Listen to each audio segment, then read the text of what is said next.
Okay, folks, we're going to get started, so if you'd like to find your seats. Is that okay? Wonder where Joel is. I don't know.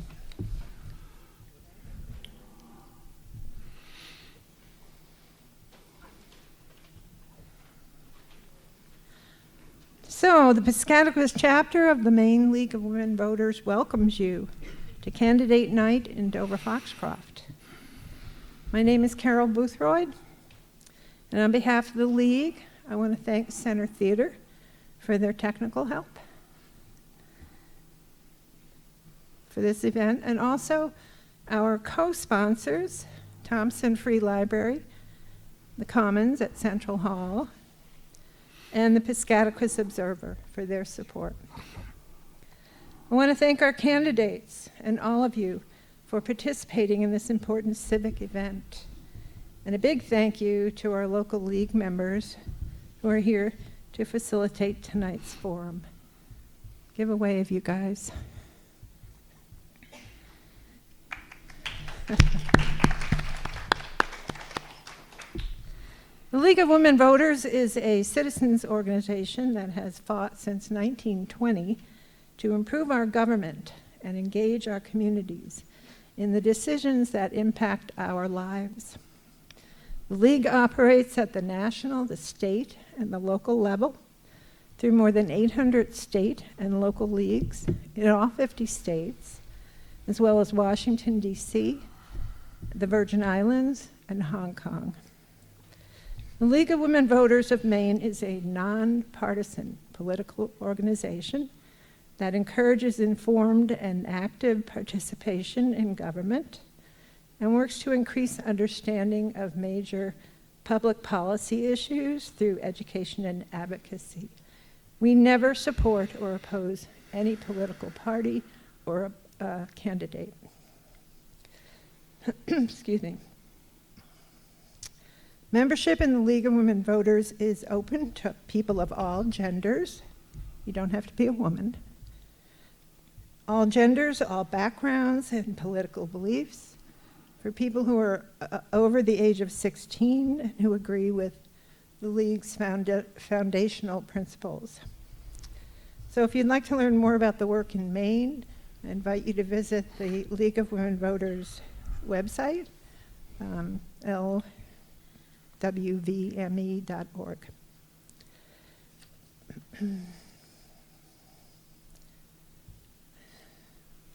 Our moderator for tonight's candidate forum is Teresa Mikowski. She's a mom of 2 teens, one at Foxcroft Academy and one at Setamocha. She's an ed tech at Seto and a small business owner who loves her community and supports it by volunteering whenever she can. It is my pleasure to turn over this forum to our moderator, Teresa Mikowski.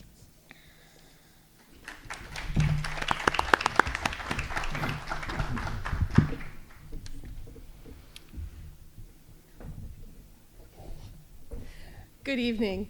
I'm going to start by telling you that I am a last-minute addition to this forum. I was asked at 9 a.m. this morning to do this. I have never done anything like this before, so be patient with me. So, the format for tonight's event. Candidates for school board are on the stage. They will each give an opening speech of 3 to 5 minutes, followed by a question and answer session, and finishing with brief closing remarks. Then there will be a brief intermission for the theater staff to sanitize. Candidates for select board will then take the stage for 3 to 5 minutes for opening speeches, a Q&A session, and closing remarks. Members of the audience are encouraged to ask questions of one or all candidates using the cards provided. In the first round are questions for school board candidates, and in the second round are questions for the select board candidates. Our volunteers will deliver your question cards to me, who will read the cards to the candidates. We'll begin tonight's event with the opening speeches from our candidates for director, RSU 68 School Board. The RSU 68 School Board consists of 9 members who are residents of the towns combining to form the district of RSU 68. Charleston, Monson, Sebec, and Dover-Foxcroft. 5 of the school board members represent Dover-Foxcroft. School board members are elected at large for 3-year terms by all the voters of the members of the respective towns. There are currently 2 positions up for election. Our 3 candidates for director are Joel Pratt, Stephen Robinson, and Timothy Smith. In alphabetical order, I will call each candidate to give an opening speech of 3 to 5 minutes. Candidates will be reminded by the timekeeper, who's in the front row, to finish their last thought as the 5-minute time limit approaches. So our first candidate to speak tonight will be Stephen Robinson. Thank you very much. Is that too loud? Is that okay? Okay. I am Stephen Robinson. I want to thank Carol, and I want the people that put this on tonight. I want to thank you folks for showing up. This gives me a chance to present who I am and some of the skill sets and attributes that I have that I think would be applicable to this position in SAD 68. My wife and I moved here from Searsport 4 years ago. We bought a house on Lincoln Street. We've been restoring it for 4 years. We have a summer cottage at Sebec Lake. I'm a homegrown guy. I was born at Mayo Hospital. I attended K through 5 at Mortland Avenue, 6 through 8 at Mayo Street. I think somewhere between 7th and 8th grade, Setamocha came into existence. I went on to Foxcroft Academy, graduated in 1975, and I think that was the year that the last time that I actually ran for any office was 1975, and that was band president. I did become band president. I think I was co-captain with somebody here as golf team. I was Key Club president, National Honor Society, Rose Award winner. Went on to Orono with a lot of the buddies from this area, my friends.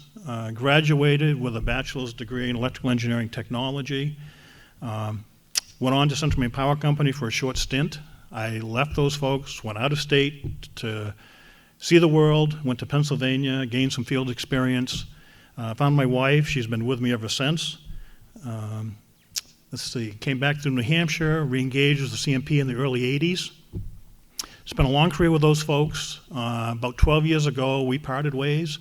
I became an energy consultant, went into some property management, went into project management, and the last 3 years I've been doing projects in North Carolina and one in Colorado Springs. So let's see. I have some notes here just because the stuff goes in the vault but doesn't quite come out like it used to.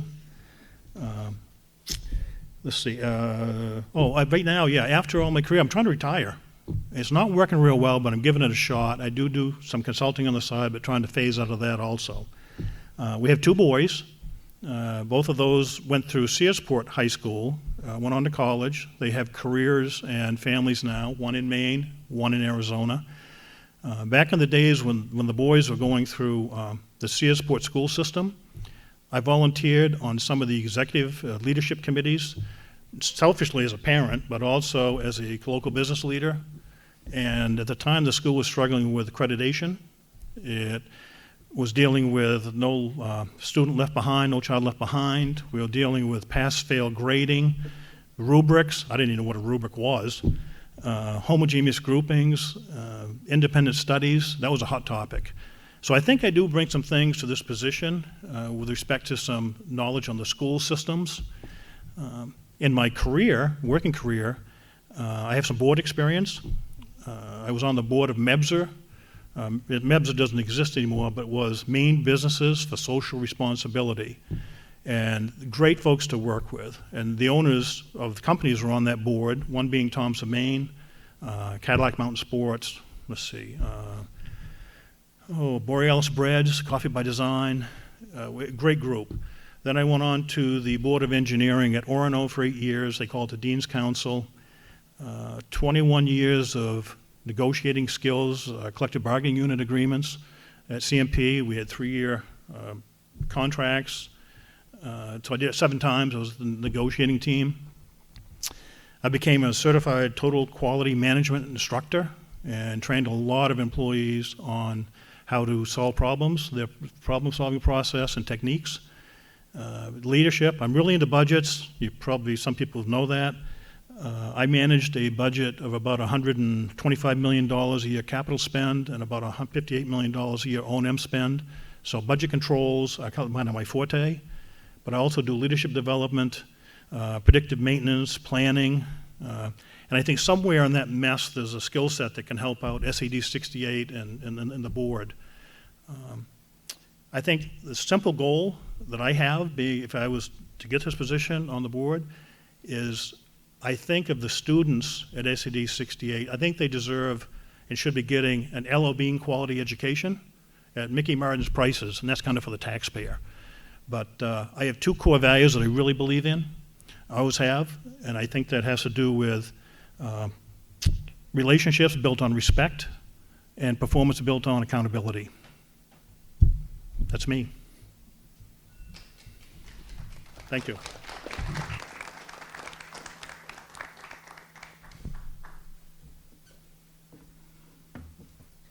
And now we'll hear from Timothy Smith. Hi, it's a pleasure to be here. My name is Tim Smith. I'm the assistant head of school at Foxcroft Academy. I've been in education my whole life. I have a bachelor's degree from the University of Maine at Presque Isle and a master's degree from the University of New England in educational leadership. I've been at Foxcroft for 19 years, originally from Dover-Foxcroft, went to all the schools here, graduated from Foxcroft Academy in 1987. Moved away for college and working at the University of Southern Maine for 10 years and then moved back in 2003. I've been on the school board in the past. I did 2 terms recently, so I was on the school board for 6 years. My seat was up when we hit the pandemic last year, and I struggled to get the 50 signatures to get on the ballot, so I just didn't run last time. I'm running again this time. And I have 3 kids in SAD 68, a 6th grader, a 9th grader, and a 11th grader. Really my motivation for being on the school board is just to give back and help out and kind of my community service to help in any way. So I don't really have a whole lot to say other than that, but I welcome your questions or anything that you want to know. Thank you.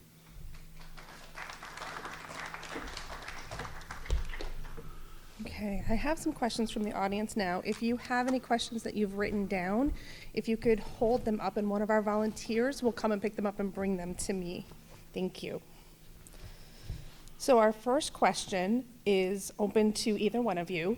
It's from Carol Boothbroyd, and she wants to know, do you think RSU 68 should pursue full-time, 5-day-a-week pre-K for 4-year-olds?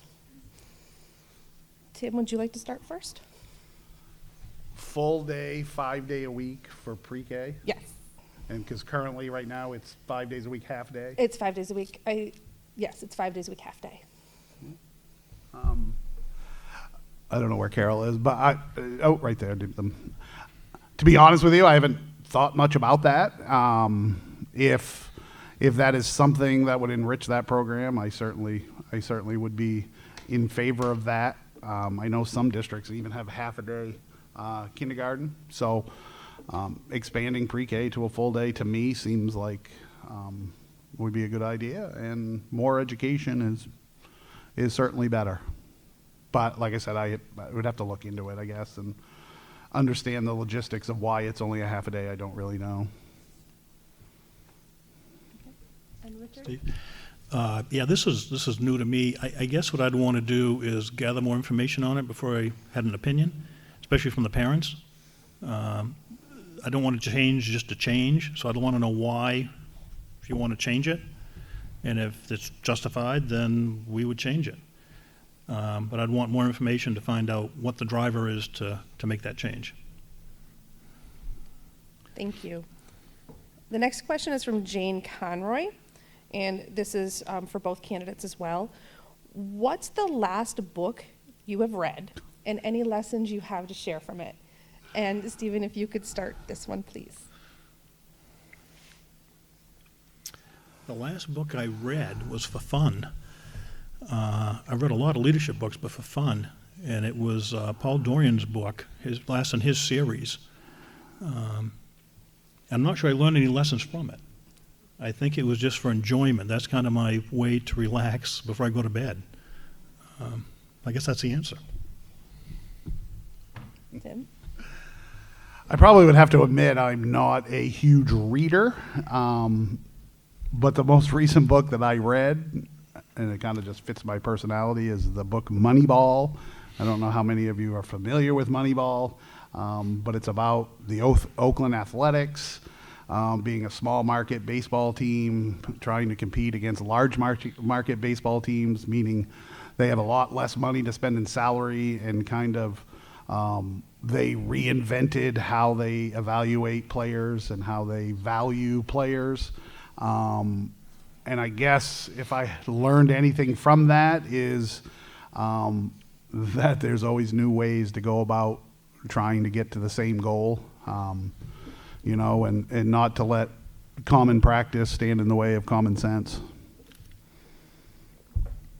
Thank you. This next question is from Joe Hennessy, and it is for any school board candidate. So in brief, what is your stance on diversity, equity, and inclusion initiatives? Tim, I'll let you go first this time. As an educator myself, I think it's critical that everybody in the school setting feels included. I know over the last couple of years, it's definitely been a hot topic in schools. I wouldn't say that I know the best way to tackle that issue. But what I would say is I go out of my way, and I think schools should go out of their way to make sure that everybody feels included, that nobody is left out, that nobody's singled out, and that everybody has a place where they feel safe to learn, and don't feel like they are ridiculed for being different or for living the life that they want to live. So I think there's a lot of work left to be done in that area for sure. A lot of education, not only for the students, but for the parents. I know a lot of people here are probably on social media and read a lot of things and read a lot of opinions. And so clearly there's still a lot of work to be done in that area, but it's something to me that's critical in schools and super important to me personally. Thank you. And Stephen, could you give us Sure. your view?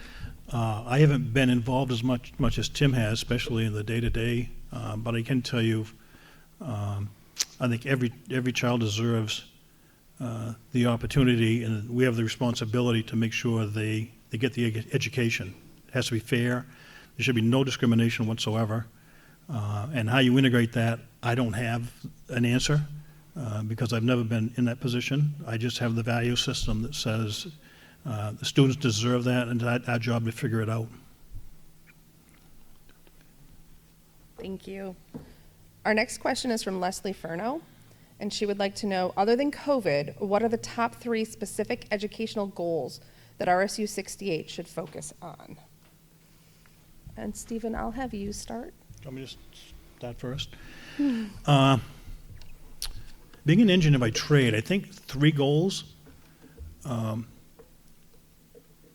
think assessment. I think looking at the quality of education with the teaching going on and doing observances. So I think one goal would be do observances, making sure that the standards are being met. So I would say that's really the quality of education that we're receiving. Number 2 would be what it costs. And like I said before, I'm a person on budgets. But I think education number 1 is just we got to get these kids figuring out where they want to go, figuring out how to get them there. I want to throw in a little bit, this may drive me, but I like structure. I like to watch folks come up through in a structured environment. And I say that because I know it's tough. But when I was in CSBO, I talked about the independent studies, and we spent a lot of time dealing with that, and a lot of the children, or the students were left to decide what they wanted to do, And that really disabled them in the working career, because in the working world, they didn't have that option to decide what they wanted to do. So I think we have to find out what that balance is. So I'd say quality of auditing and observances to make sure we're getting the quality, making sure the structure in there, and there's guardrails. There can be off ramps and exits, but guardrails, and then figuring out what it costs. There was always a thing. We know how much we write the check for, but we don't know what it costs us. And I think getting down to that is critical too, especially going forward for taxpayers. Thank you. Tim? To me, the biggest thing is open-mindedness to change. If you think about it, school is pretty much the same as it was when I was in school and you were in school, and the world is a vastly different place than it was 5 years ago, 10 years ago, 25 years ago, and I don't know always that all schools have kept up with those changes. So, the number one goal would be to make sure that we are preparing our students for today's world, not the 1987 world that I was prepared for, because it's very, very different. Quality of curriculum. I know that when I was on the board before, frequently does, curriculum evaluations, and I think that's super critical, that kids are being taught the right stuff. So adaptation and adapting to today's world, and career prep. I don't know that there's always enough work done preparing kids for whatever their future looks like, because everybody's future is going to look a little bit different. And, schools do a good job with preparing kids to go on to college, but a lot of kids don't. I know we've taken a lot of strides at FA in preparing kids for different trades, but, career prep, I'd say, would be the third one, and is very critical to make sure that, kids have some sort of direction and know what they want to do or what they can do, because there's so many things kids can do. And it would be nice to prepare them for careers around here so we could get some of these kids to stay, and revitalize our community.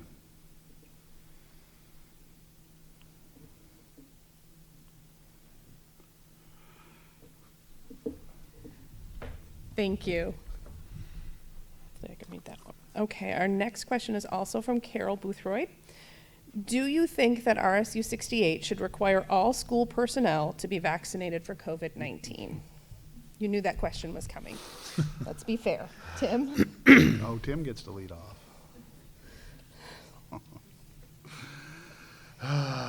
Yes, I do, actually. I very much do. And I know that's not going to be popular with everybody, but, I'm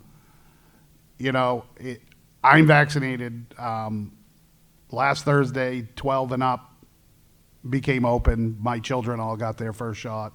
I think it's critical for us to get back to somewhat normalcy, for as many people as possible to get vaccinated.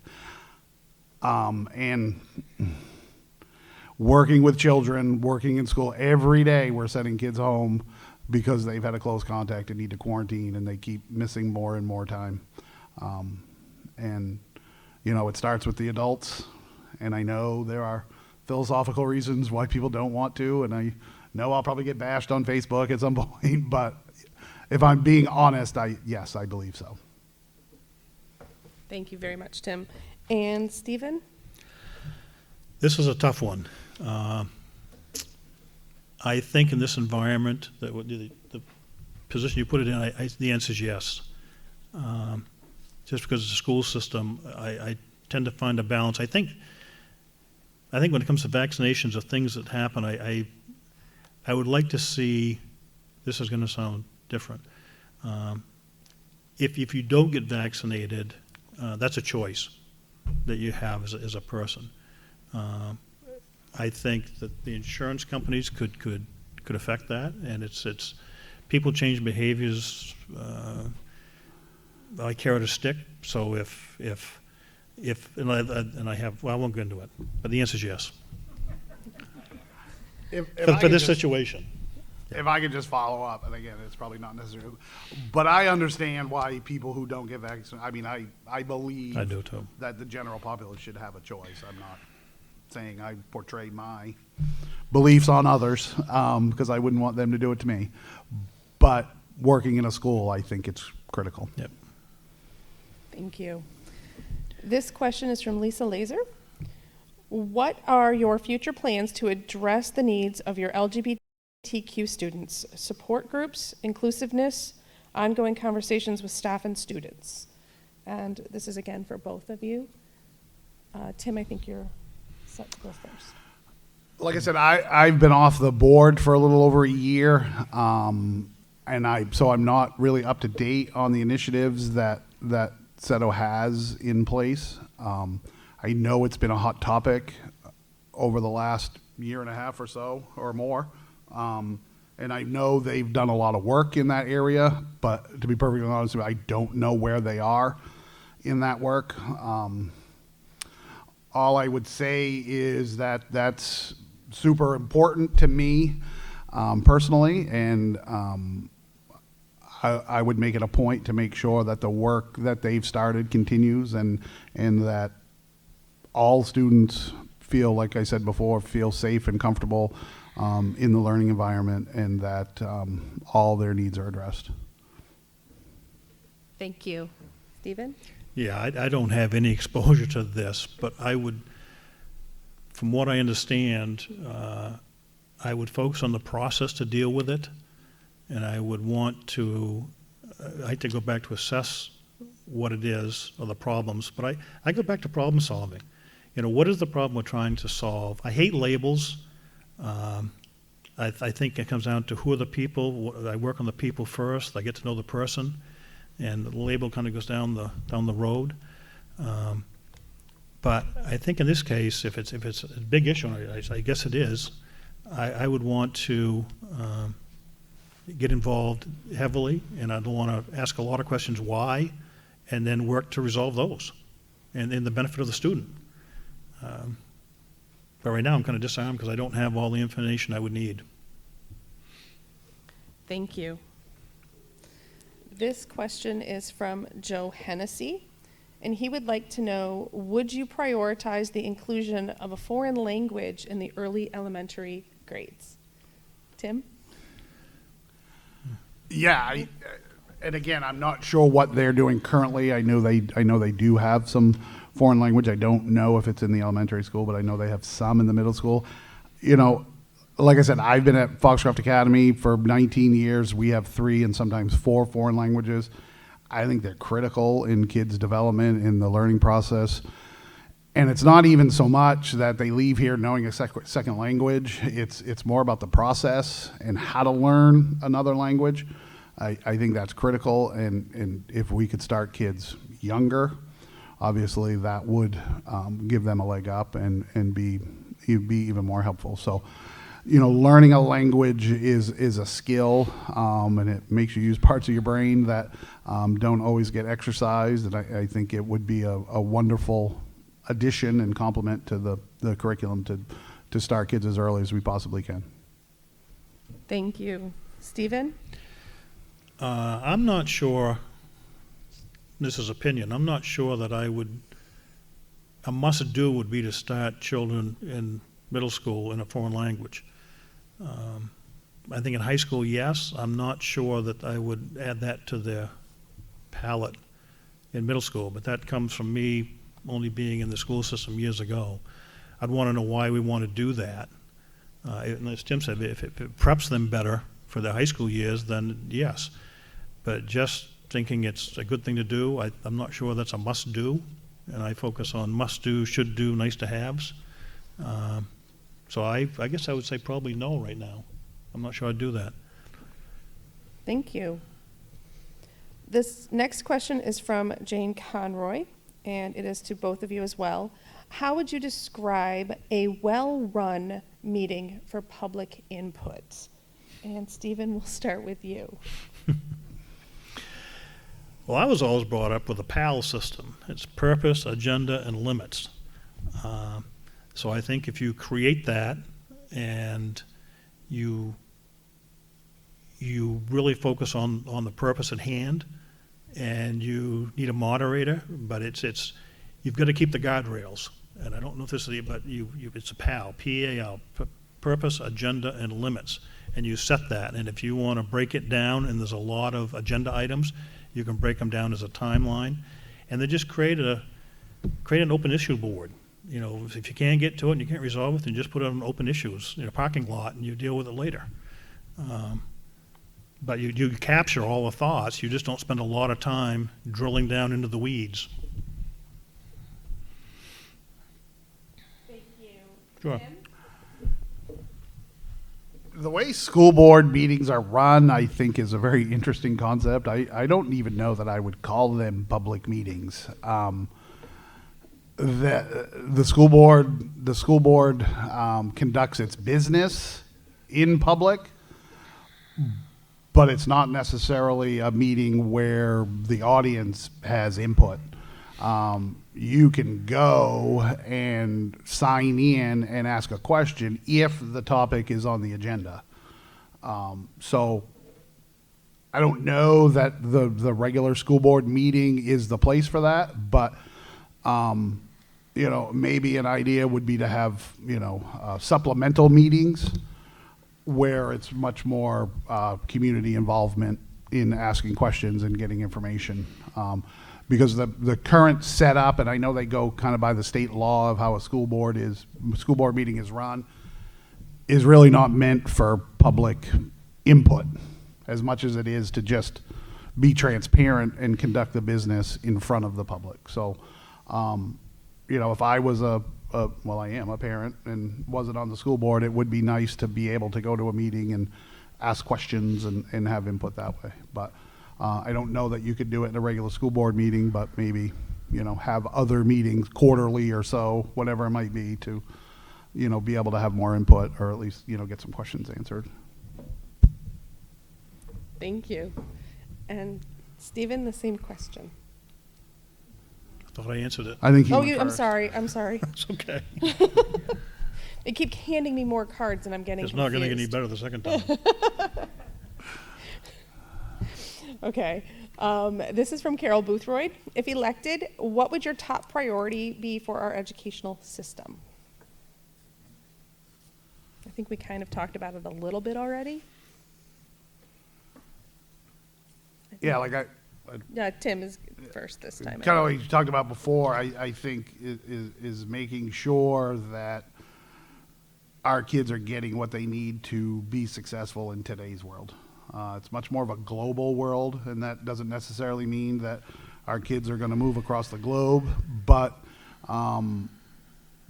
it used to be society used to be a lot more compartmentalized, where it's not so much anymore, and kids need to. I know I grew up here and I went off to college and I was like, oh my God, I didn't realize that life wasn't like it is in Dover every place. So I think it's important to make sure kids are ready, prepared, and educated for what's out there. Thank you. Stephen? To look at the entire school system, I think I would go back to performing some type of audit or assessment. I'm not the status quo is okay, but I kind of tend to break things and rebuild them, make them better. So I guess I wouldn't be happy with the status quo. I'd go look for problem hunting and see, and I would ask a lot of people why and where it is. And I think getting the teachers involved is key. I think they do it every day. They know the problems, and involving those folks. They probably know the answers. And then the administration's job should be to enable them to help solve it. But I would go problem hunting, I guess, before I made any picture of what I think it should look like. Thank you. And I knew I was going to screw up tonight, so I'm glad I got it done early. And I'm going to flounder with this one a bit, so I hope I get it right. I'm struggling a little bit with the writing. So this question is from Gail DiAugustino, and she asks if you could talk about the balance of funding administration and teaching. An example is salaries for adequate funding of curriculum. I hope I got that right, Gail. Okay. And it's Want me to go Stephen's first? turn to go first. Funding, that's kind of like budget stuff. This is kind of neat. I guess what I would do is, I'd like to know, this is me not knowing the school system, but I'd want to know the cost per unit. So I would look at overheads or administration per student. I'd look at teacher's salary per student. I would look at maintenance cost per square foot. I would do a lot of per unit type analysis, and then do some benchmarking and say, is this around what it should be? I don't like double standards, so I don't want to create a thing between teachers and administration. I think it should be the same, and I don't know what same is, but I think you want everybody engaged as a team, and to do that, you can't have winners and losers. So somehow you've got to find that balance, and I would do it with per unit analysis. Thank you. Tim? Yeah, I'm trying to make sure I understand the question, Gail, but is that, the proportion of money spent on administrative salaries based as opposed to teacher salaries? Yeah, I figured that's what you meant. I think that's a critical thought, and I've been out of it a while, and I wasn't on the budget committee, and I'm not sure what those numbers are. Off the top of my head, I don't see SEDO as being top-heavy administratively at all, but it's something that's critical. I think there are schools out there that maybe are, and maybe there are people who think SEDO is, and it's something that needs to be looked at. I don't necessarily, but like I said, I don't know those numbers. I don't know what the administrators there make based on what the teachers make. I know the teacher salaries are all bargained by their union, so where administrative salaries are not. So I probably am a little uneducated to speak on that as opposed in terms of what SEDO does, because I don't know much about their budget at all. Just when you're on the board, you're on different committees, and that just wasn't a committee I was on. Thank you. Stephen? He went answered. Oh, first. sorry. I'm going to keep doing this because I get better the second time around. I keep forgetting to put my check marks now. Unfortunately, I still have a couple more questions left, but we have run out of time. I would like to find a way for these questions to be answered at a later date, maybe if they could email you, if we Yeah. have an email available. So we are going to work on our closing remarks from each candidate, and we will be starting with Stephen. I really didn't prepare any closing remarks because I was kind of waiting to see what the discussion was here. But I will go back to, I think I have things to offer, whether it's an outside look coming in, and the way I look at things are different. In God we trust, all others bring data. So the recent question of, is there a parity or a fairness in salaries? I think it's easy to find that. This isn't rocket science. I think if we look at quality of education, I don't think that's rocket science. We can compare other schools and testing but I guess what I would look for, and I believe wholeheartedly in this, is you've got to get the teachers involved. I really believe they're the core of this thing. And administration's job is to enable them to do their job better, and get together and do that. So that would be a goal I would have. But I don't think this is rocket science. Some of it is. Some of this is tough. When you're talking diversity and you're talking social issues at that level, those are tough. I don't know if there's a right or wrong answer, but like I said, I look for problems to solve them, and I do a lot of planning, so I look ahead, so we don't fall into a problem. I'd love to avoid the problems and have to deal with them and be reactive to them. And that's kind of my forte. So that's what I would offer to this position, is maybe a little twisted look at things, but all for the same purpose, which is getting a great education to these students and supporting the people that do that. Thank you very much. And You're Tim?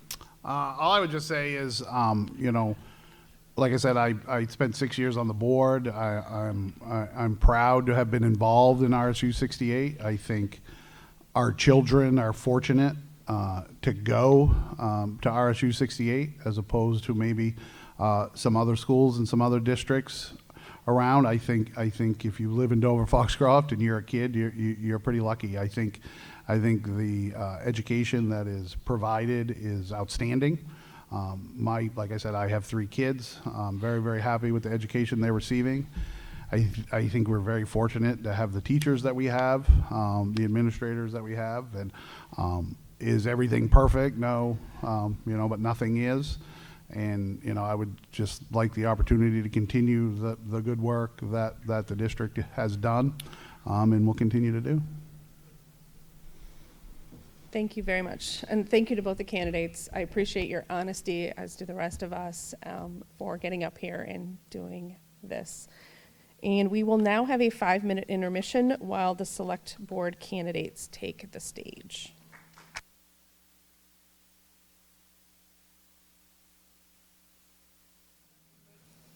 Okay, we will continue tonight's event with the opening speeches of 3 to 5 minutes for our candidates for selectmen, assessor and overseer of the poor, followed by a Q&A session and ending with brief closing remarks from each candidate.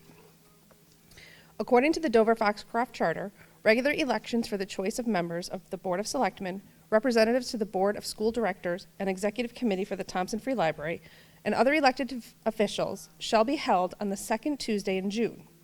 All such elections shall be conducted on a nonpartisan basis without party designation. The Dover-Foxcroft Select Board consists of 7 members who serve for a 3-year term. There are currently 2 positions up for election on the Select Board. Our 3 candidates for Select Board are Cynthia Freeman-Sear, Barry Hutchins, and Michael Sutton. In alphabetical order, I will call on each candidate to give an opening speech of 3 to 5 minutes. Candidates will be reminded by the timekeeper to finish their last thought as the 5-minute time limit approaches. Our timekeeper's right up front, if you missed that. So our candidates are Cynthia Freeman-Sear, Barry Hutchins, and Michael Sutton. I'll open the floor to Cynthia. Thank you, Teresa, and thank you for stepping in at kind of the last minute to do a wonderful job. Thank you.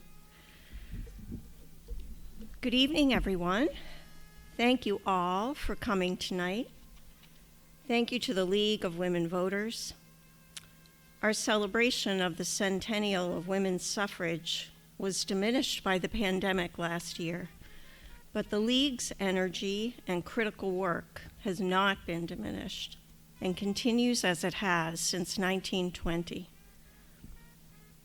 Thanks also to all who have chosen to run for local office. In order for democracy to thrive, citizens need to step forward to run for election and to serve.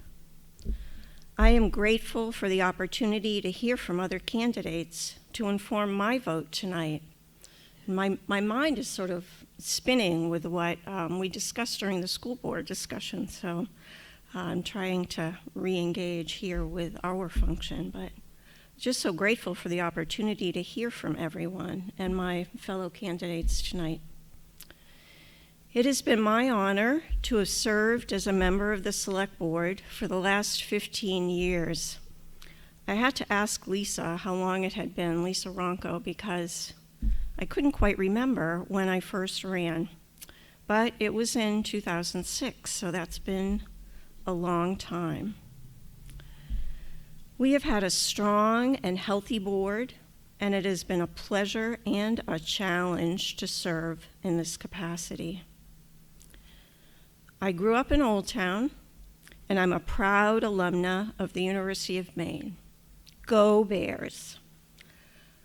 I have lived in Dover-Foxcroft for over 40 years. It's so weird when you get old like this, and you start remembering through the decades, and you say things like, I've lived here for 40 years. It's true. I moved here in 1978 to work for the Department of Health and Human Services as a child protective worker. I was away for a few years in the mid-'80s, but hurried back to Dover-Foxcroft as soon as I could. Since the late '80s, I have worked in local schools for the Jobs Remains graduate program, and since 1997, I've worked for Woman Care, now Partners for Peace, the local domestic violence resource center that serves Piscataquis County. I have also volunteered and continue to in numerous ways, including as a proud member of the Center Theater Board, Penquis Board, the Charlotte White Center Board prior to the merger with Penquis, Rape Response Services, and as a deacon at the Congregational Church. I'm also very active in the local Democratic Party.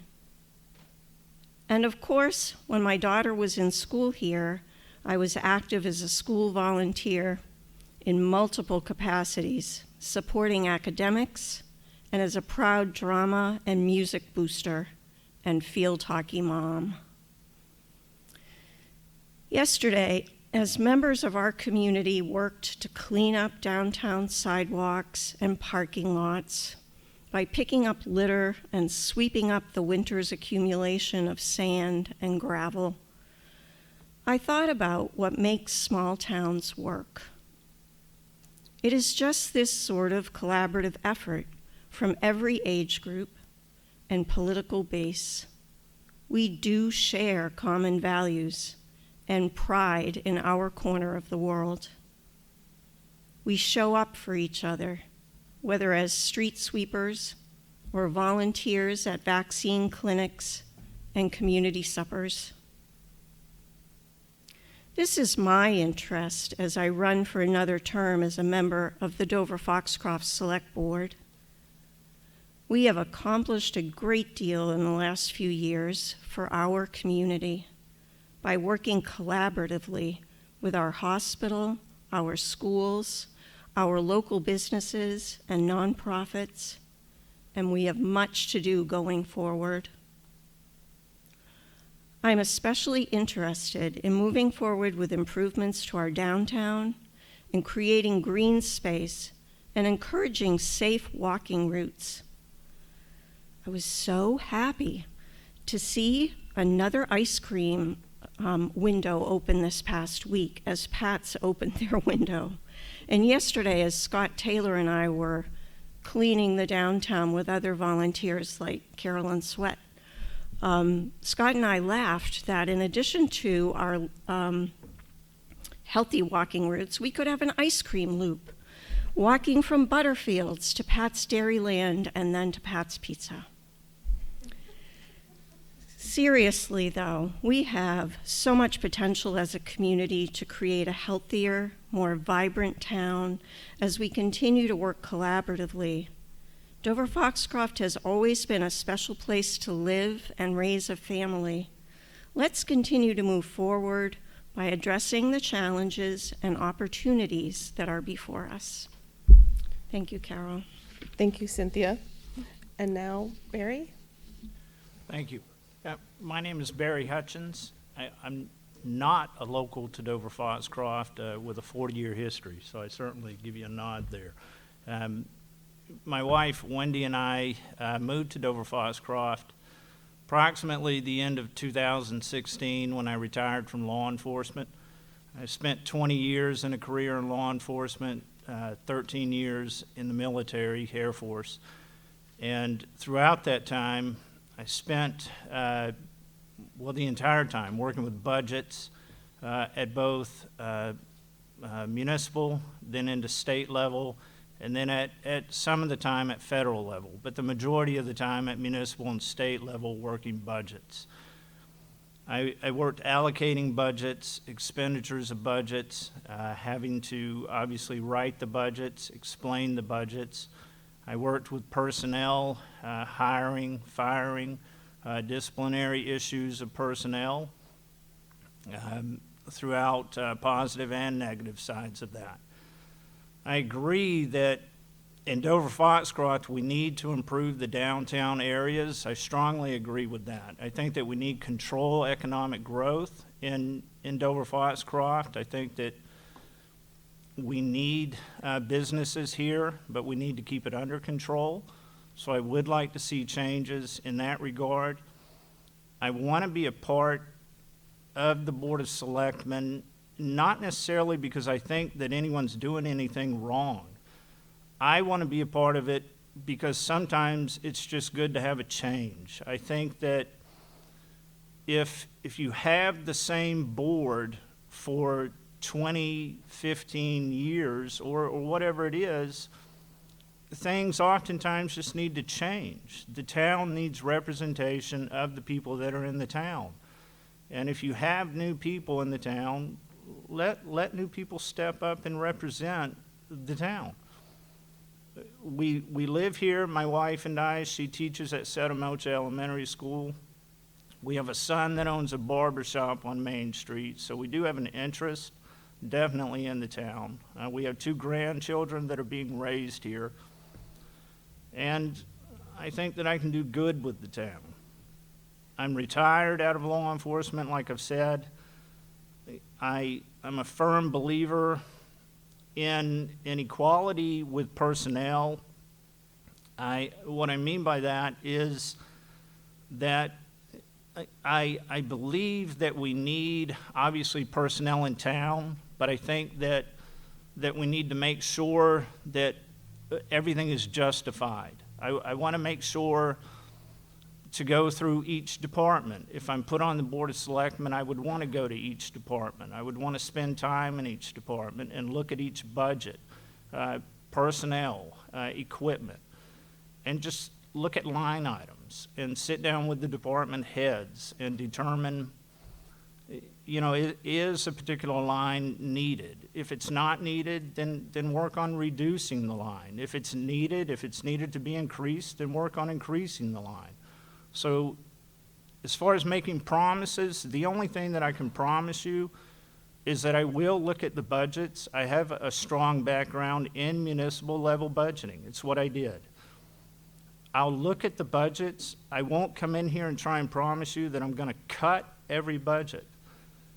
Sometimes things need to be increased. And if that's the case, then that's the direction that I would go with it. But what I would do is I would tell you ahead of time that is the direction. I would tell you why I'm doing that. I'm an independent. I don't claim a political affiliation with a party. I haven't registered with a political party for probably 15 years. I just don't believe personally that I want to be kind of told how I'm going to vote, how I'm going to believe. So I look at each individual issue as they come, and I make the decisions based on how I feel. And if I'm voted in as a member of the Board of Selectmen, I would take your opinions in making that opinion. So I thank you for your time. I'm asking you for your vote. Sometimes a change is just good to have. And that's what I'm asking you to do, is just make a change. Thank you, Barry. And Michael? Thank you. First, I want to thank everyone for being here tonight. You made a decision to show up, and that's so important. So thank you for your representation here. Also, thank you to the League of Women's Voters for doing this. It's great to see. And Patrick, I want to thank you too. The theater's beautiful. It's always getting better. And so what you're doing is working. So thank you. So my name is Mike Sutton, and I'm running for the seat of the Dover-Foxcroft Select Board. Throughout this last year, I've had the chance to talk to a lot of people, and I mean, even 3 days ago, I was talking to people about this, and the question I asked them was, what are the 3 things you would change in Dover-Foxcroft if you could? And it's really interesting, because yesterday I was using the text method, and some people who I thought some people would give me some quick answers. Some people said, that's a really good question. Let me get back to you. And I got a lot of responses. And I got You know, the tax situation, fix the roads, the sidewalks, spruce up downtown. We need broadband access, transportation. We need transportation. You know, we need substance abuse treatment. You know, all these things, and public trash pickup, all these things. And there were some recurring themes in the things I was hearing, and I just I thought about it, because we're a community, and you know, we have a lot to do. We have a lot of wants. And when I thought about it, it was, you know, we're all the same. We all share the same vision. And so I was thinking, like, you know, what's that vision that we all share? And it was, we want our town to be beautiful. We want it to be relevant, and we want it to be responsible. It's just those three words. It seems so simple to me. And if we're going to do that, then we need leadership that is laser locked on that vision. We need leadership that is fiscally responsible, unbiased, and accountable to getting the things done that need to get done. I believe I have the qualifications and the experience to make this happen. Years ago, I won't tell you the year, I was a graduate of the United States military, and I went to at West Point, and as an Army officer, I served in Germany during the Gulf War. During that time, I learned to work as a team and inspire folks around me to do amazing things. As a financial advisor and a vice president of a bank, I learned to count pennies, encourage thrift, but seize opportunities. As a board chair of our YMCA here in Piscataqua, I have demonstrated that even when the world thinks you're down and out, great things can happen with vision. For those of you who don't know, maybe about 7 or 8 months ago, the YMCA was in some serious trouble. I'm happy to say, with amazing leadership of Deb Boyd and a YMCA board that is now the largest that it's been in years, we are now out of the red and planning for long-term sustainability. And that's a huge success for the Y and for all the people that got involved to help us. Thank you. As a current firefighter for this town, I have demonstrated my resolve to help this community by working with some amazing men and women who put their lives on the line every time they put on their gear. So many times I've been in the people's homes and I've seen things on fire, and we're all working together. And this is just an act of love for the community. And so for all those folks who serve in the police department too, they are doing a lot for not a whole lot of money. And finally, as a homeowner in this town, my wife and I, along with 2 amazing children, feel very blessed to live here. We are so proud of this town, the people, and its history. We have committed to our home to what seems like decades of renovation. And for Kiri and I, that makes us happy. You know, we have an awful lot to do. But you know, in closing for these remarks, you know, I am running because I love this town. I'm running because we can't wait another day to start fixing what has to get fixed. I'm running because we need leaders that share our combined vision. And we need leaders that are willing to do the hard work to get us there. Will we have a Dover-Foxcroft that is once again beautiful, relevant, and responsible to all members of the community? Absolutely. But I ask your help. I ask your help in electing me, voting for me on June 8th to the Select Board, because I can tell you, I will do my best to make that vision a reality. Thank you. Thank you, Michael.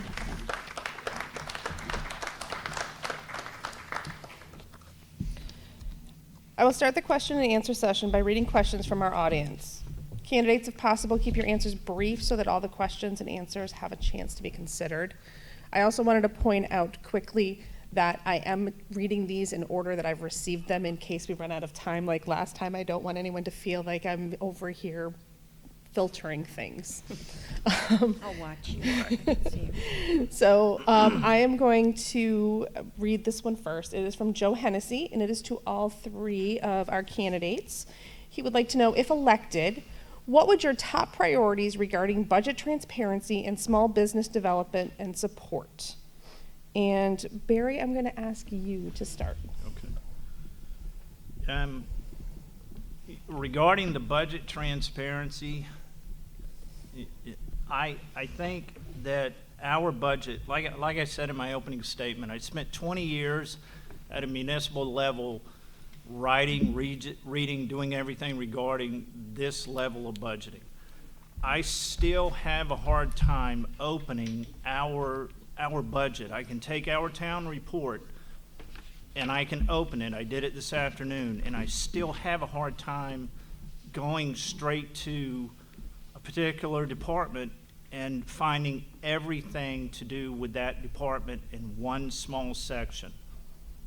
I'm not saying that anything is being hidden, but I would just like to see the ability, or I would try to change to where the town report is written in a way that if a resident had a question regarding anything, a DPW question, that they could just open the town report and go to DPW, Public Works, and answer that question budgetary-wise in DPW, under DPW, that they would not have to go to another page under, say, expenditures or capital reserve to find out that, okay, the actual budget itself listed an operating budget, but then capital reserves were listed on another page that you may not have been aware of.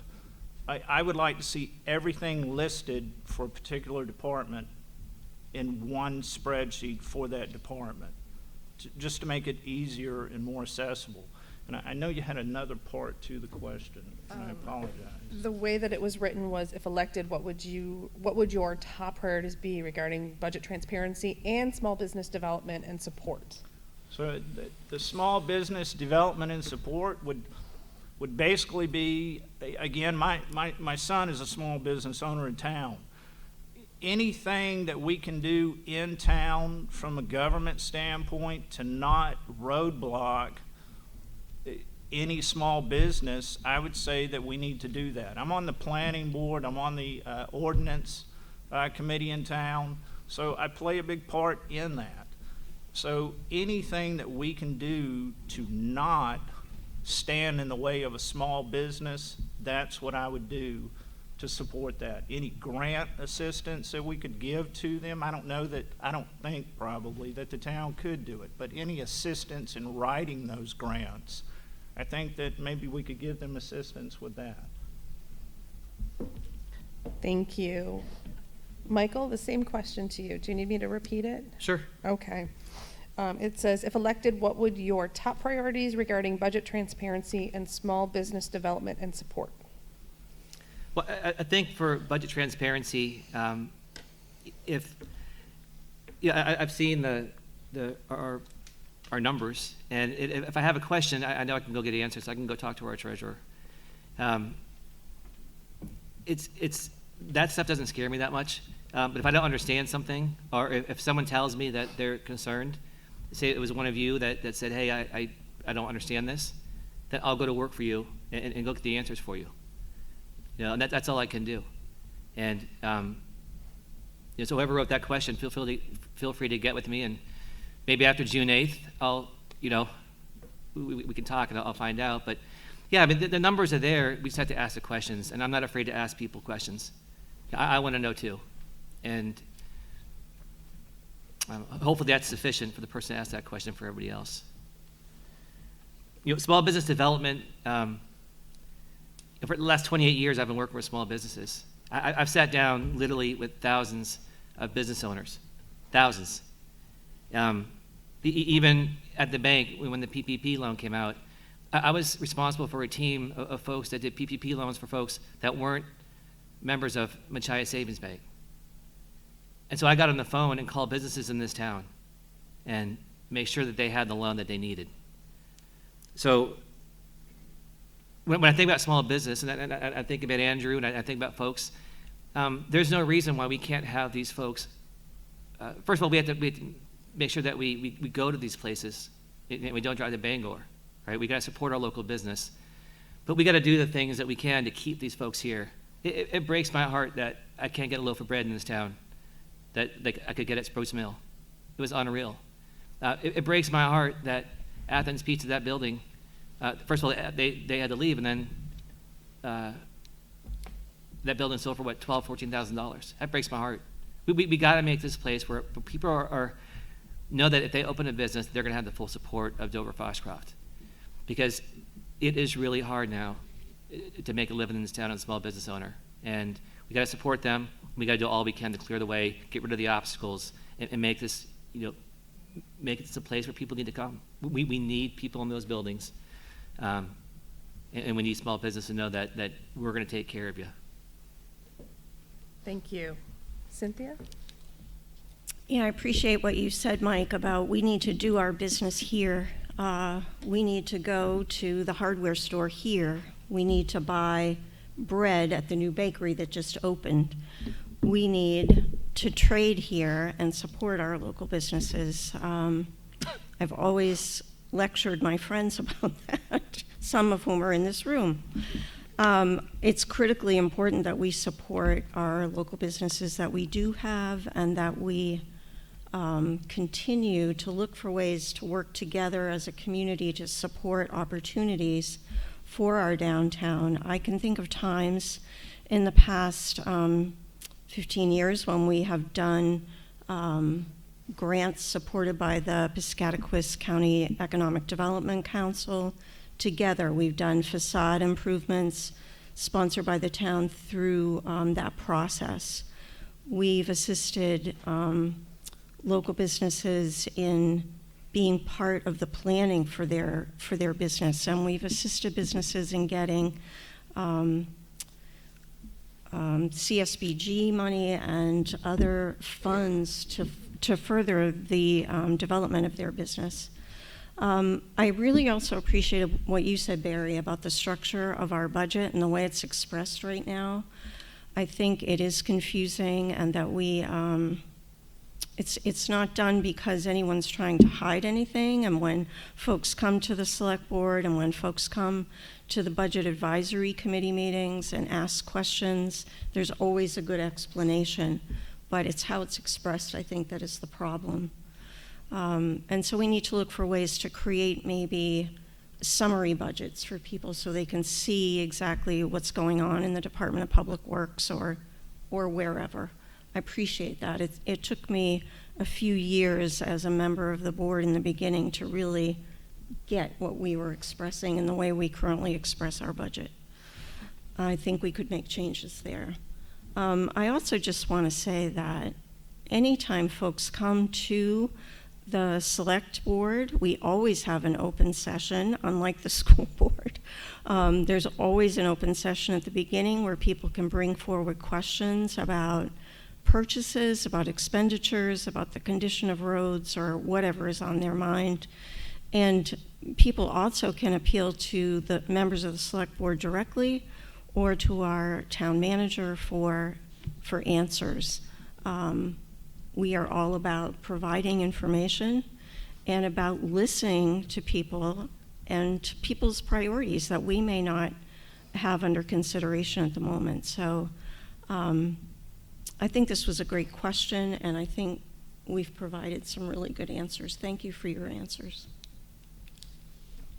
Thank you, Cynthia. Our next question is from Carol. She wants to know if Dover-Foxcroft will receive funds from the American Rescue Plan Act. What are your top priorities for these funds? And Michael, we'll start with you.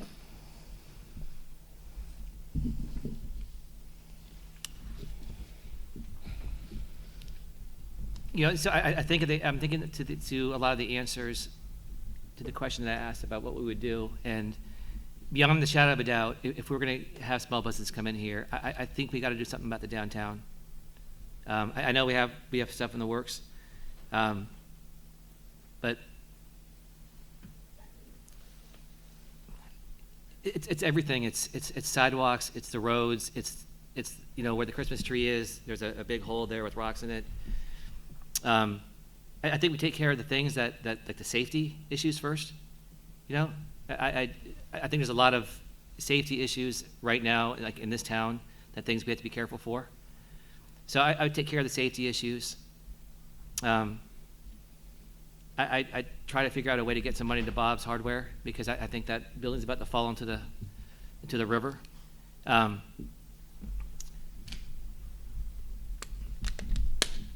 think that look at safety,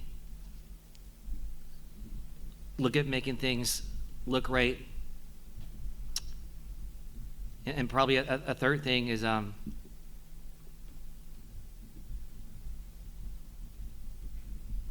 think those first two things is probably going to take up most of the budget.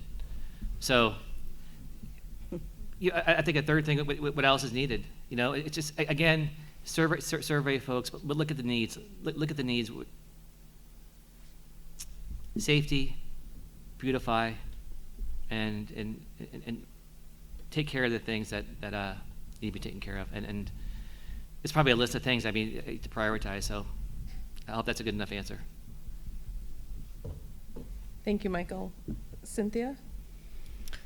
Well, ever since I heard about the money coming our way at about every select board meeting, I say, have you heard anything yet? Have you heard anything yet, Jack? In order for us to be ready for when the money comes. And so we still don't really know what it's going to be designated for.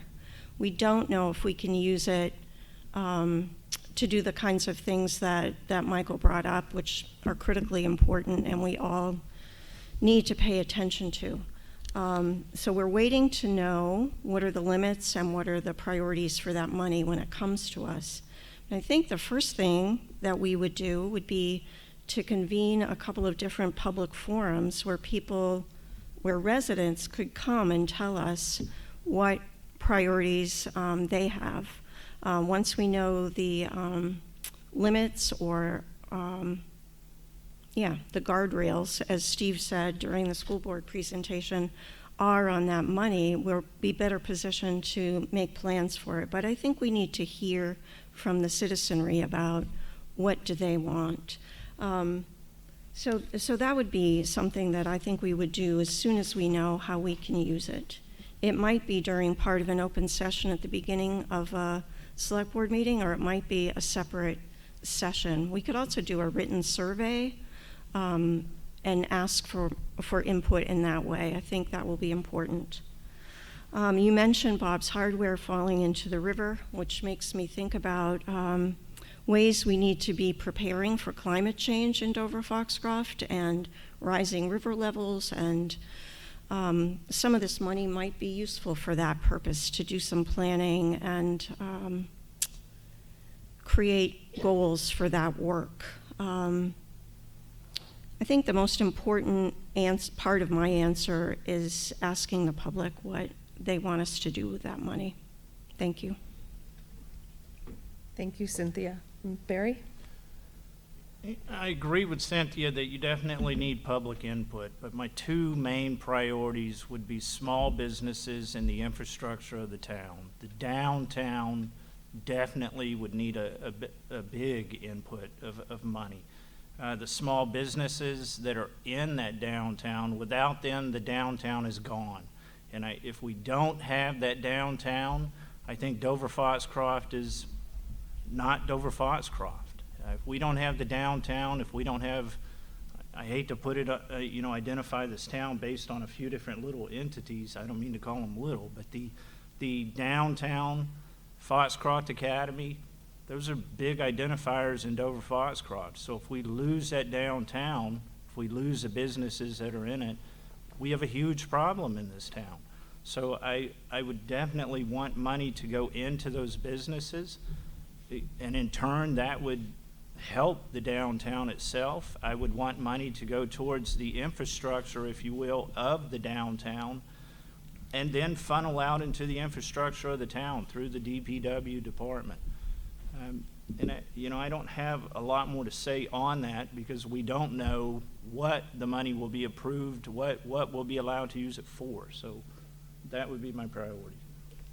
Thank you. Our next question is from Jane Conroy, and if you were here earlier, you will hear the same thing, so I hope you were paying attention. What was the last book you read, and did you have any lessons to share? And Cynthia, we'll start with you. Well, I love this question because I read all the time, and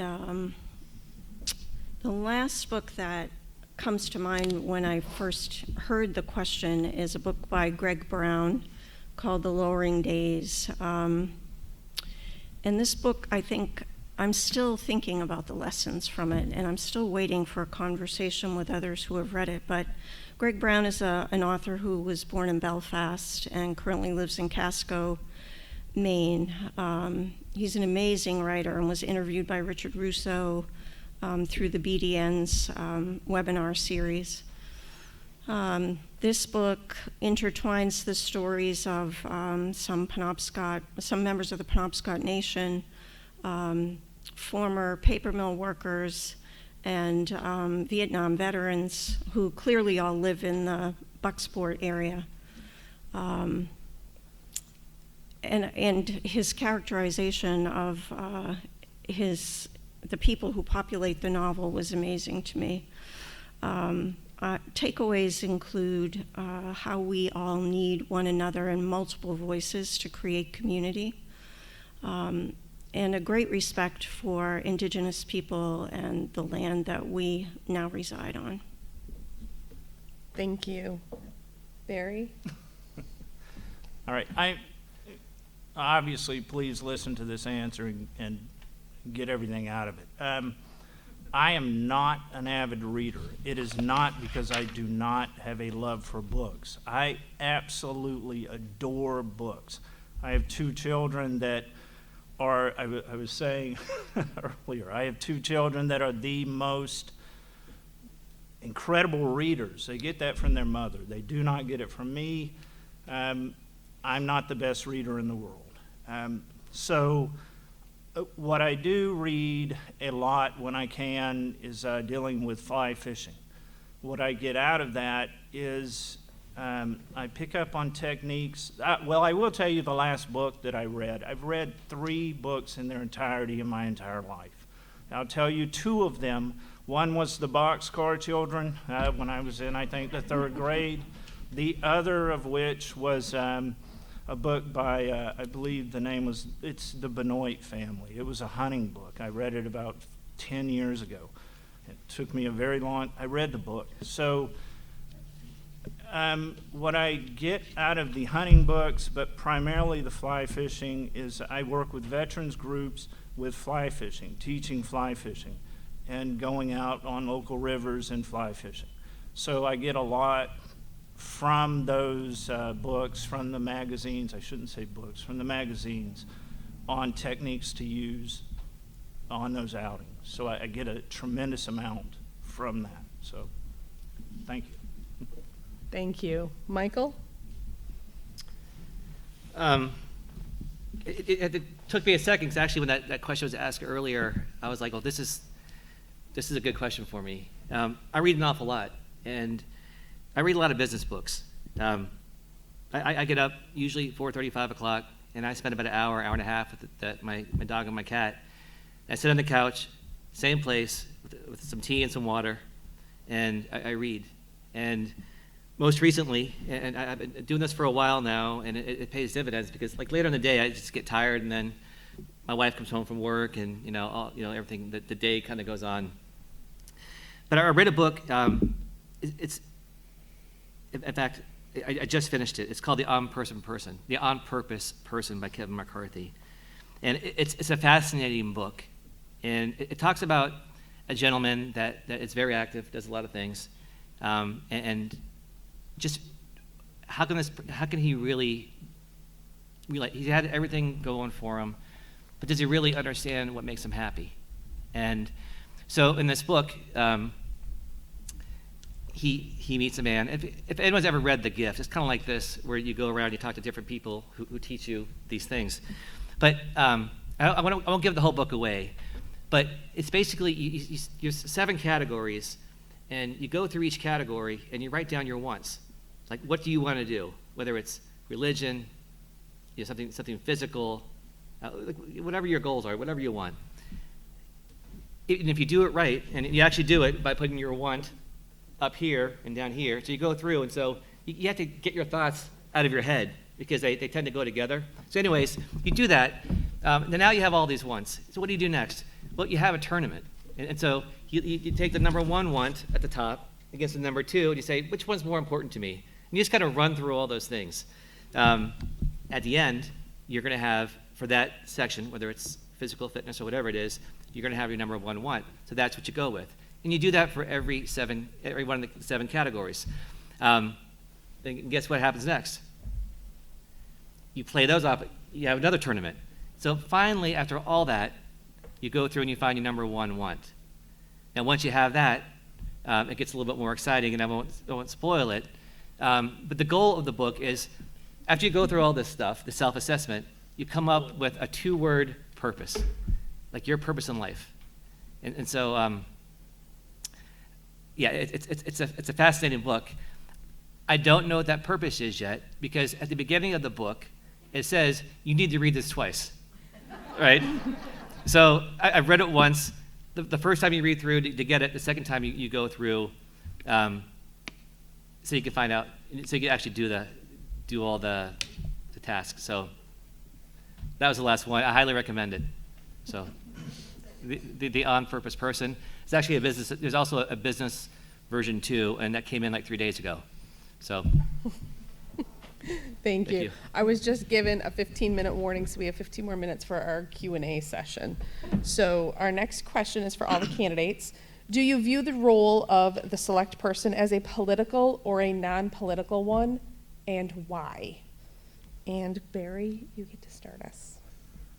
Well, first, I'm glad we finally changed the title to select person. I understand where the title came from, but I mean, times have changed. To me, it's definitely a political position. You're elected into it. You represent everybody else's voice, or you're supposed to. That in itself, that's what our political system does. So I do believe it's a political system.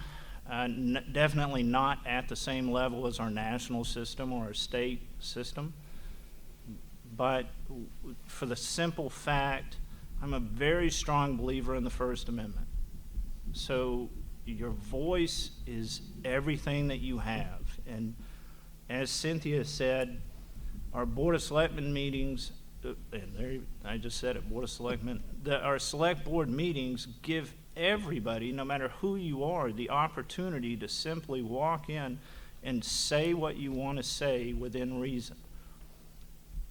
That's a great thing. And to me, that is the best political part of the whole thing, that we would represent your voice, as long as you came in and actually spoke what your voice was. So yes, it is political to me. Thank you. Michael? I don't know if it's. First of all, I don't think it's political. It's a democracy, somewhat. But the role of a select board is to be an assessor and protector of the poor, and that's a big responsibility. But to be a successful board, to be a successful person on that board, I think you got to hear from an awful lot of people. And you can't be closed-minded on things, and you got to be very open. And you can't be afraid to learn. I learned an awful lot from my kids about things I didn't know what was happening. I've been made relevant by my kids, and it's a good feeling. So we represent everyone in the community, and that's the role. And whoever that community is, that's who we represent. And I think I said that right, I hope. But that's a big charge. And we can't make decisions in a vacuum. We need to get input and listen and act for everyone's best interest. Thank you. Cynthia? Well, I think we're struggling a little bit with vocabulary, and political is taken on, as if it means partisan, which it does not. And government is a political system, so I would say it is a political body. The board is a political body. But we are not a partisan body. In some of the larger urban areas in Maine, people do run as like a Democrat, a Republican, or an unenrolled or a Green. In Dover-Foxcroft, we don't do that. But I think we do speak to our values, and those often reflect kind of where we're coming from politically, if you will. And so I think it's a bit complicated by our current discord at the national level. Politics is not a dirty word. Politics is what humans do. And politics take place at the kitchen table, and they take place in every other forum where humans gather. And so I think we need to reclaim that word as a positive word. It's how we make decisions, and it's how we manage ourselves. But I think it is also critically important to emphasize what my compatriots have said, which is at the local level, it's really our biggest role is to listen to our neighbors and bring forward their voices as we are able, and to do our best for our community.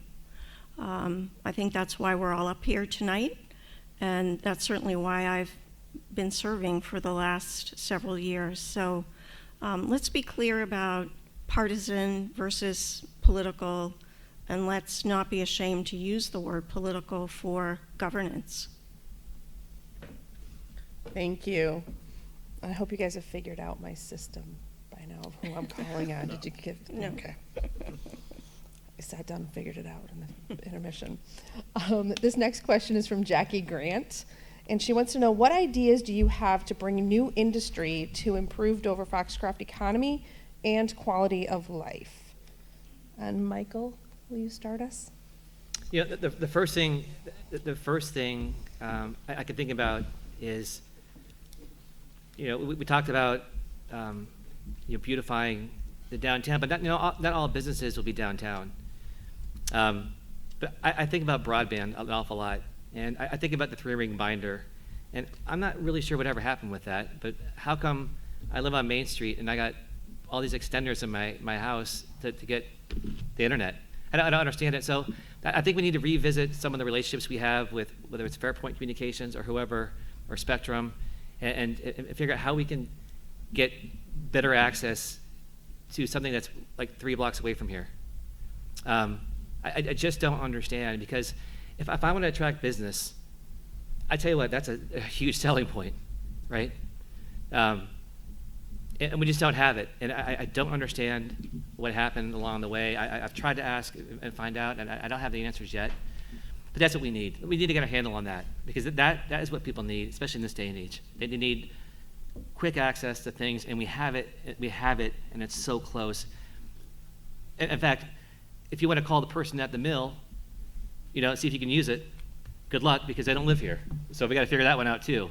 So that's what I would do. I would make sure we think about technology. Technology is a way to get people in, and we have access to it, or we need it. Thank you. Cynthia? Yeah, I appreciate what you say, Michael, about the importance of broadband, and I'm hoping that is going to come forward through the various funding bills that are coming from Congress, and hopefully that will filter to Piscataquis County, and we'll finally be able to create an effective access to broadband. I think we've worked most effectively to attract business when we've worked as a county.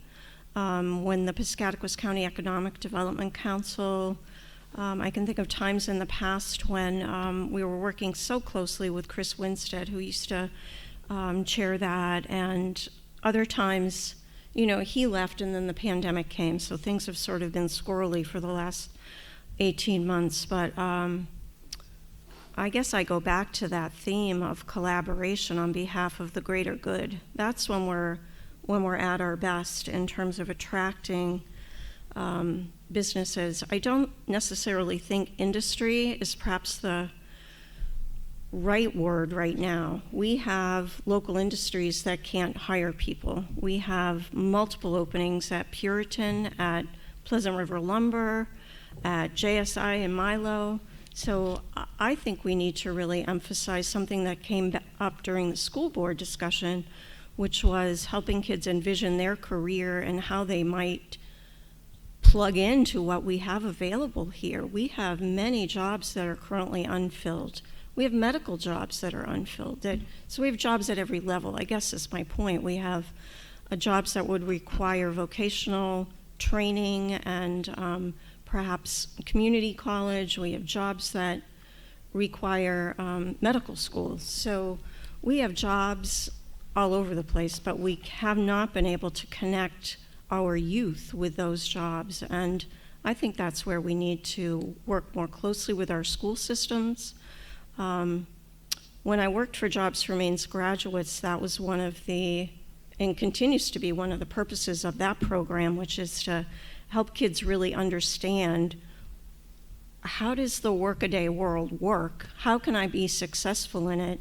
And what's available for me? I think Tim Smith spoke to that, that we need more of that, and I believe that to be true. I think we need to invite successful students who left Foxcroft Academy a few years ago to come back and talk to kids who are sophomores and juniors now about what's possible in the world. So I guess my answer about economic development has to do with partnering with education and with,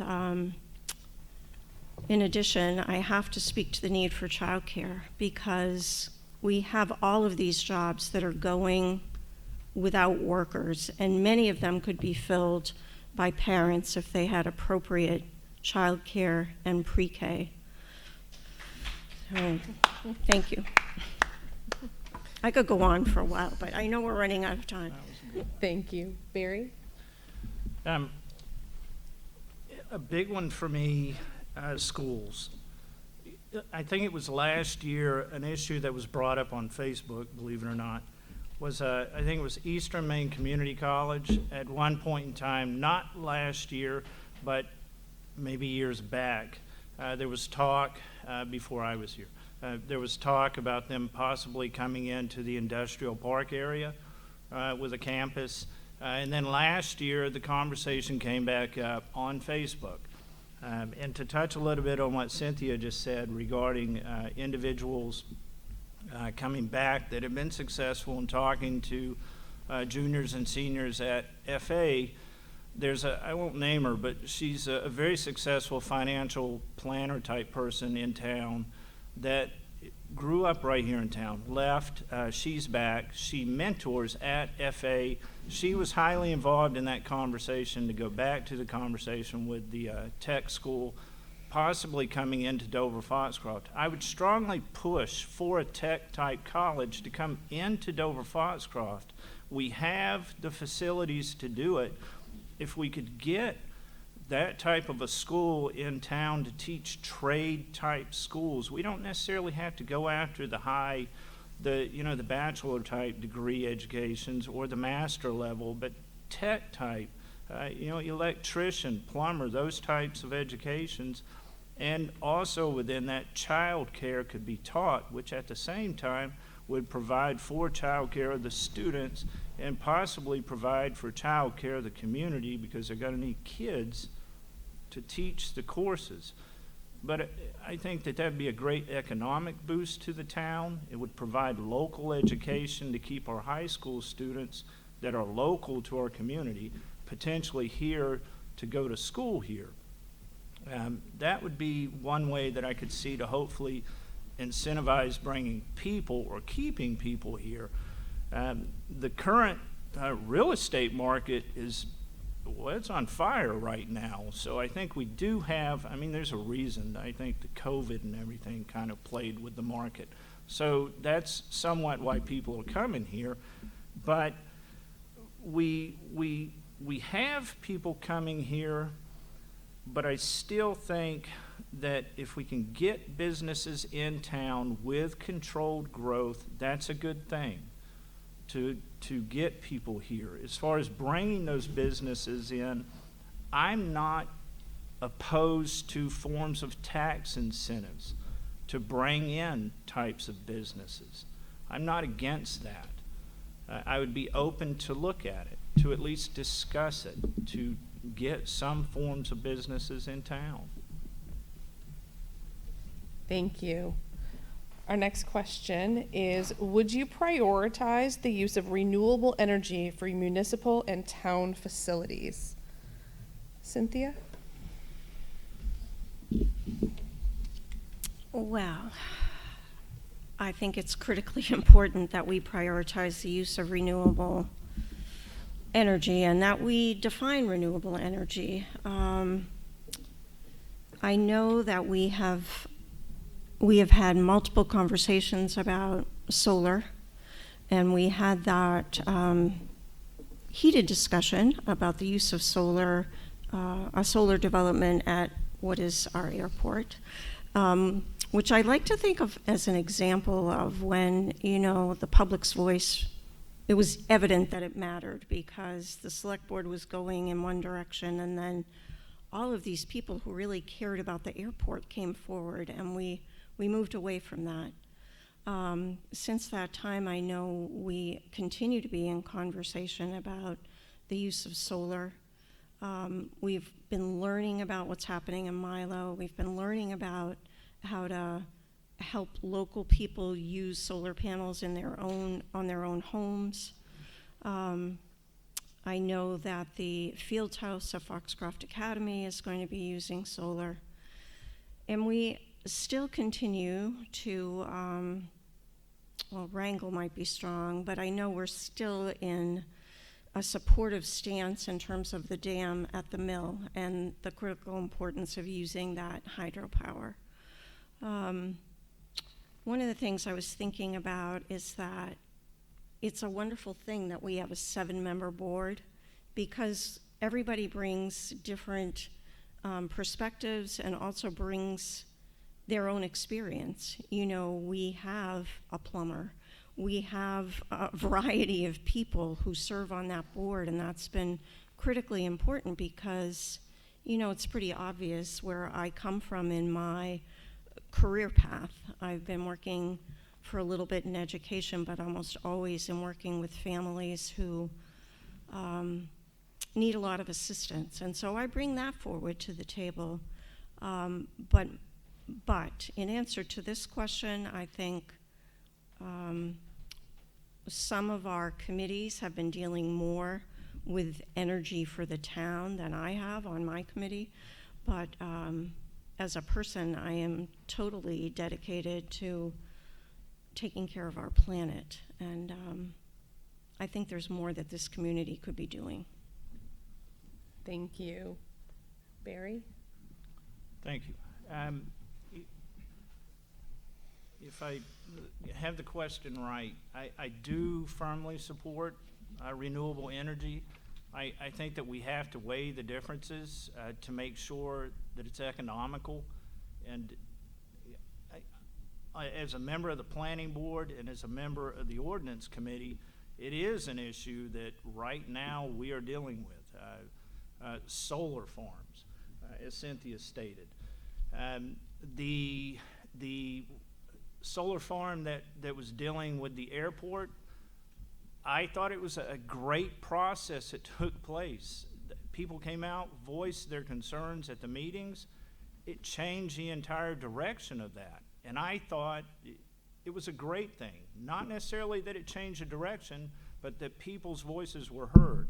Where it changed it to, that farm is now behind the shopping center by FA. That it's, am I correct, Chris? It's approved. We have approved it from the planning board. So that is occurring in Dover-Foxcroft. So I am a supporter of renewable energy. I certainly am. Way too many people are I'm not going to say are being born. I have 2 beautiful grandchildren, but we have way too many people, I think, on this planet for what it's going to be able to sustain at some point. We're going to run out of fossil fuels at some point. I truly believe that. So we have to come up with something. And I just think that we have to find the middle ground of what is actually going to work. So. Thank you. Michael? Yeah, so absolutely, because, well, we talk about economic development and bringing businesses in. If part of our selling point is that the municipal offices are using renewable energy, that's a plus. That's going to get people in. Renewable means that we can use it again, right? It's there. And at some point, if we're thinking about Dover-Foxcroft in the future, and we want our grandchildren, our kids, if we have grandchildren, we're blessed with them, and great-grandchildren and all that, we gotta, energy has to be accessible, and it's gonna run out at some point.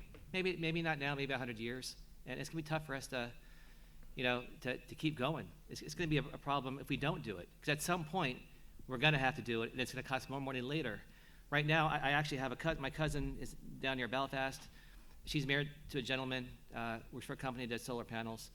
You don't even have to come up upfront money now for this stuff.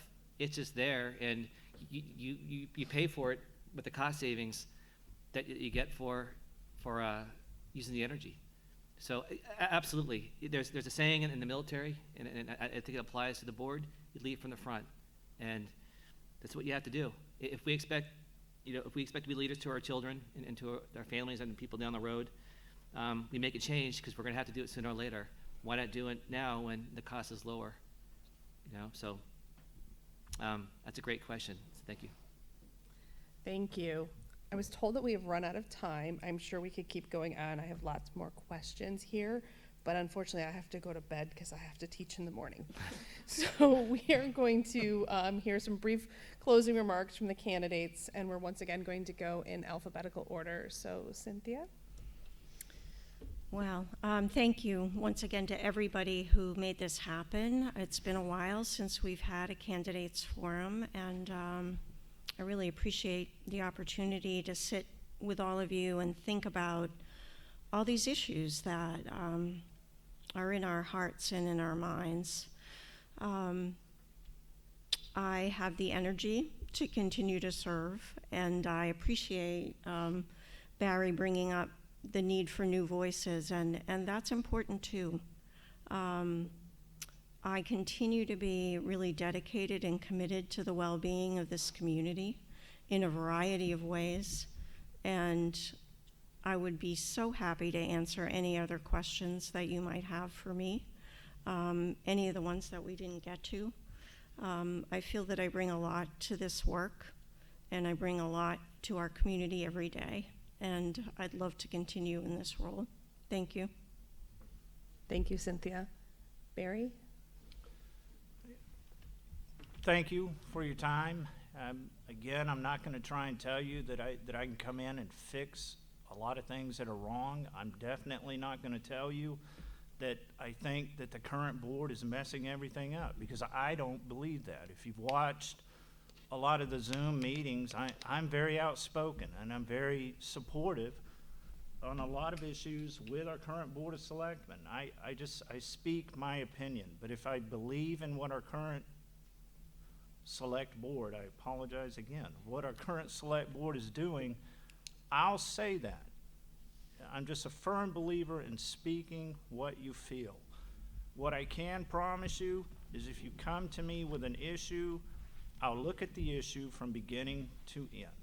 And if it's an issue that I believe needs to be looked at deeply, I'll dig into it. If it doesn't, I'll tell you I don't think that there's merit, and I'll tell you why. I think that's the basic principle of what a member of the select board should do. Listen to what's being put in front of them and represent who's bringing it to them.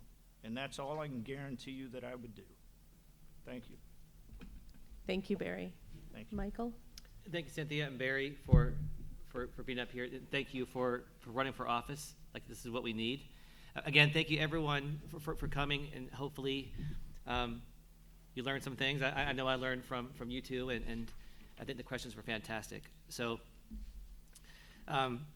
I really believe, like, I love this town so much, and I really believe that it's beautiful right now, but we can always make it better. And I really see a future, and if you think about this, I want a town that's beautiful, relevant, and responsible, and that takes a lot of forms. And I chose those words carefully because I can back them up. If you want to call me, I'm 270-3426.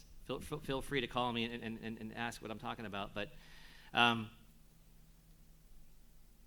I don't know if you can see the passion that I have for this town. I surely think about it every single day, and it hasn't wavered. It's just getting stronger. And you know, I know I'm a new face to many of you, and hopefully tonight I was able to say some things about myself that resonate. I don't lack passion. I don't lack love, and I have a lot of resolve. And you know, my family, my wife, Kiri, she knows that when I'm dead set on something, I can make it happen, and my kids have seen it too, and my kids do the same thing. So I will give this job my all. I think we need some folks on there who are going to be accountable to everybody, and I think my qualifications and my experience are an asset to me, and I think my passion is probably even more so. So, again, thank you for everyone. You have my cell phone number, and on June 8th, please, when you see the name Michael Sutton, just press the Sutton button. Just do it, and I won't let you down. And I actually think I made a promise here about renewable energy, and so hold me accountable to that, and that's what I expect. So, thank you. Thank you very much. Thank you to the candidates for taking your time to come here tonight. Thank you to the audience for coming out as well. It is a school night, like I mentioned. And thank you to the Center Theater, the Piscataquis Observer, and the Commons at Central Hall, and the League of Women Voters for making this possible. And please vote on June 8th. And it's from 8 to 8. Thank you.